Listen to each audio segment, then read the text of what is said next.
नमस्ते जी। स्क्राइब अड्डा के एक नए वीडियो में आपका हार्दिक स्वागत है। दोस्तों, ये वीडियो इलेक्शन सीरीज का हमारा तीसरा वीडियो है और इसमें हम केरला चुनाव के बारे में बात करेंगे।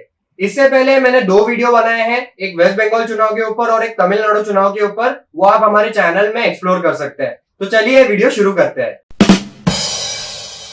दोस्तों, केरला में कुल 140 विधानसभा सीट्स है और यहाँ पर लेफ्ट डेमोक्रेटिक फ्रंट की कुल 91 सीट्स है, तो यूनाइटेड डेमोक्रेटिक फ्रंट की कुल 47 सीट्स है।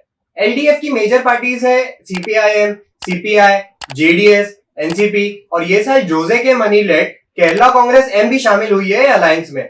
दूसरी ओर यूडीएफ की मेजर पार्टीज है कांग्रेस, इंडियन यूनियन मुस्लिम लीग और अन्य छोटी पार्टियां। दोस्तों, यूथ की आवाज द्वारा प्रकाशित ये रिपोर्ट के अनुसार 1980 में हम जो प्रेजेंटली अभी फॉर्म देखते हैं यूडीएफ और एलडीएफ का, ये सामने आया। ये रिपोर्ट के अनुसार एलडीएफ ने 1980, 87, 96, 2006 और 2016 में अपनी सरकार बनाई, तो यूडीएफ ने 1982, 91, 2001 और 2011 में अपनी सरकार बनाई। तो आप ये पैटर्न देख सकते हैं जहां कंसेक्यूटिवली केरला के लोगों ने ऑल्टरनेट सरकार चुनी है। 2019 की लोकसभा चुनाव के बारे में बात करें तो कांग्रेस को केरल के 20 लोकसभा सीट में 15 सीट मिली, आईयूएमएल को 2, रेवोल्यूशनरी सोशलिस्ट पार्टी और केरला कांग्रेस एम को 1 मिली। क्योंकि तभी केरला कांग्रेस एम यूडीएफ की पार्ट थी, इसलिए यूडीएफ को केरला की 20 लोकसभा सीट में से 19 लोकसभा सीट पर जीत मिली, तो सीपीआईएम लेड एलडीएफ को सिर्फ 1 सीट पर अपनी लोकसभा में जीत मिली। और दोस्तों, इसका मतलब यह नहीं है कि एलडीएफ बहुत ही बुरी तरह से पिछड़ गई है स्टेट में।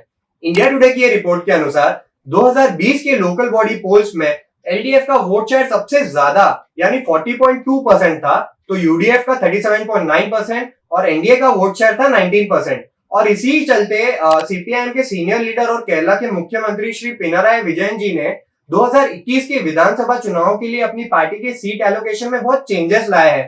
कई लोग तो ये ऐसा भी कह रहे हैं कि ये एलोकेशन जो हुई है पार्टी की, ये पार्टी के हिसाब से नहीं बल्कि विजयन साहब के हिसाब से हुई है। द न्यू इंडियन एक्सप्रेस की रिपोर्ट के अनुसार सीपीआईएम ने 2021 के विधानसभा चुनाव के लिए 33 सीटिंग एमएलए को टिकट नहीं दी, जिसमें सीनियर लीडर्स और मिनिस्टर्स भी शामिल है। इनमें से कुछ सीनियर लीडर्स के नाम है थॉमस आइजैक, जी सुधाकरन और ईपी जयराजन। ये रिपोर्ट के अनुसार सीपीआईएम ने 2020 के लोकल बॉडी चुनाव, जिसमें उन्होंने काफी यंग फेसेस इंट्रोड्यूस कराए थे और उन्हें जीत भी मिली थी, इससे प्रेरित होकर ये बार उन्होंने 38 सीट्स नए चेहरों को दी है। और इसी वजह से पार्टी के खिलाफ, ये डिसीजन के खिलाफ कई विरोध भी हो रहे हैं। ऐसे protest the new Indian express की रिपोर्ट कहती है कि आखिरी बार 2006 में हुए थे, जब पार्टी ने वीएस अच्युतानंदन जी को टिकट नहीं दी थी और इसके खिलाफ प्रोटेस्ट होने के बाद प्रेशर के चलते उन्हें टिकट मिली और उन्होंने ही पार्टी को लीड करते हुए मुख्यमंत्री की सीट भी उन्होंने अपने नाम की। और दोस्तों, सिर्फ एलडीएफ की सबसे बड़ी पार्टी ही एलोकेशन के मुद्दे पर प्रोटेस्ट फेस नहीं कर रही, बल्कि यूडीएफ की सबसे बड़ी पार्टी यानी कांग्रेस के अंदर भी सीट एलोकेशन के चलते भीतरी कलह शुरू है। हाल ही में हमने देखा कि पीसी चाको, जो कांग्रेस के एक बहुत बड़े लीडर है केरल से, इन्होंने अपना रेजिग्नेशन दे दिया। इंडिया टुडे की ये रिपोर्ट है जिसमें इन्होंने मेंशन किया है कि चाको साहब के जो कमेंट्स थे जब उन्होंने पीसी की थी अपने रेजिग्नेशन देने के बाद, उसमें उन्होंने कहा था कि there is no democracy left in Congress, Congress में कोई लोकतंत्र नहीं बचा।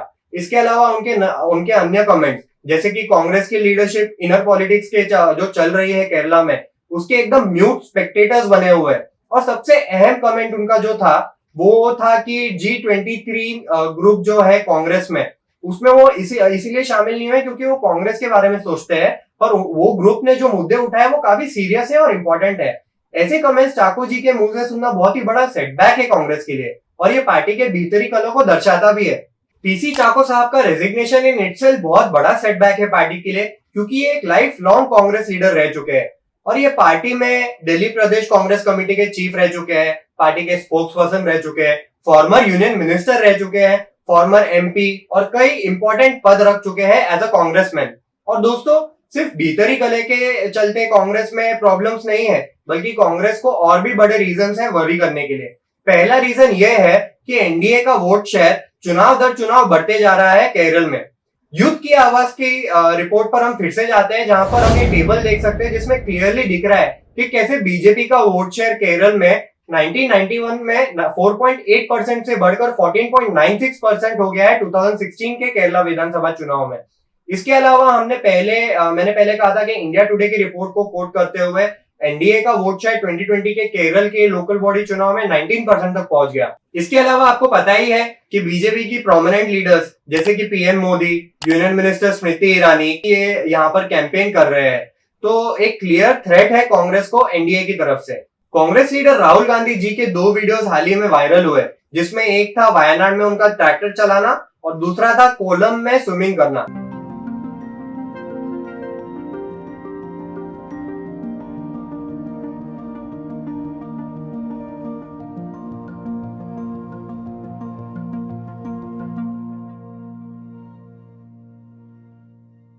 ये दोस्तों फोटो ऑप्स के लिए अच्छे मोमेंट्स थे, पर इनका वोट्स में तब्दील होना सवालों के घेरे में है, क्योंकि 3 ओपिनियन पोल जिसके बारे में अभी हम बात करेंगे वो एलडीएफ की सरकार फिर से बनेगी ऐसा बता रहे हैं।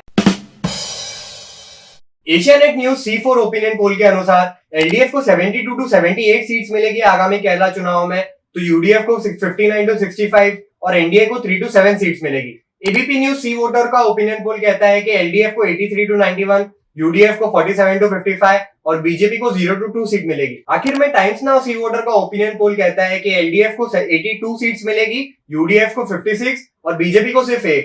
दोस्तों ओपिनियन पोल को हमेशा श्योरिटी से नहीं लेना चाहिए, हो सकता है ये कभी गलत भी हो, पर ये ब्रॉडली हमें जरूर बताते हैं कि हवा की रुख किस ओर चल रही है। और ये 3 ओपिनियन पोल के अनुसार एलडीएफ एक जो जिंक्स है केरला में कि एक बार एक ही सरकार बनती है, इसे तोड़कर एलडीएफ अपनी सरकार दूसरी बनाएगी, ऐसा ये ओपिनियन पोल कह रहे हैं। आपको क्या लगता है कौन सरकार बनाएगा केरला में, ये हमें कमेंट सेक्शन में जरूर बताइएगा।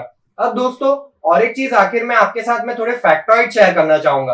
एसोसिएशन फॉर डेमोक्रेटिक रिफॉर्म्स यानी एडीआर ने हाल ही में अपनी इलेक्शन रिपोर्ट जारी की है और इसके अनुसार केरला में 132 एमएलएज है जो एडीआर ने एनालाइज किए। इनमें से करेंटली 28 एमएलएज यानी 21% स्ट्रेंथ के ऊपर criminal cases, serious criminal cases लगे हुए हैं। पार्टी वाइज बात करें तो सीपीआईएम के 18 एमएलएज के ऊपर क्रिमिनल केसेस है, तो सीपीआई के 3 एमएलएज, आईयूएमएल के 2 और 5 कांग्रेस के भी ऐसे एमएलएज हैं जिन पे सीरियस क्रिमिनल चार्जेस लगे हुए हैं। इसके अलावा एडीआर की ये रिपोर्ट कहती है कि 132 एमएलएज में से 57 करोड़पति है और इनमें से सबसे ज्यादा वेल्थ वीकेसी मामेद कोयाजी जो कि सीपीआईएम के बेपुर कॉन्स्टिट्यूएंसी से एमएलए है, इनके पास है। इनकी कुल संपत्ति है 30 करोड़ 41,45,261 रुपीज। सबसे कम पैसे जो एमएलए के पास है वो है सीपीआई पार्टी के पतंबी कॉन्स्टिट्यूएंसी के एमएलए मोहम्मद मोहसिन जी, जिनके पास 46,991 रुपीज के एसेट है। आखिर में दोस्तों आपको जानकर हैरानी होगी कि एडीआर की रिपोर्ट के अनुसार केरला, जिसे हम देश का सबसे साक्षर राज्य कहते हैं, यहाँ पर 54 एमएलए आउट ऑफ 132 ऐसे हैं जो 5th से 12th के बीच में ही पढ़े हुए हैं और 77 एमएलए ऐसे हैं जिन्होंने ग्रेजुएशन या उससे ऊपर की पढ़ाई की हो। तो ये था दोस्तों ये छोटा सा बड़ा फैक्टॉइड और इसी के साथ हम ये वीडियो खत्म करते हैं। आई होप आपको ये वीडियो अच्छा लगा हो। अगर अच्छा लगा हो तो प्लीज मेरा चैनल सब्सक्राइब करिएगा, ये वीडियो लाइक करिएगा और कमेंट सेक्शन में बताइएगा कि ये साल कौन अपनी सरकार बनाएगा केरला में। तो मिलते हैं आपको ऐसी किसी वीडियो में, तब तक के लिए धन्यवाद, स्टे सेफ।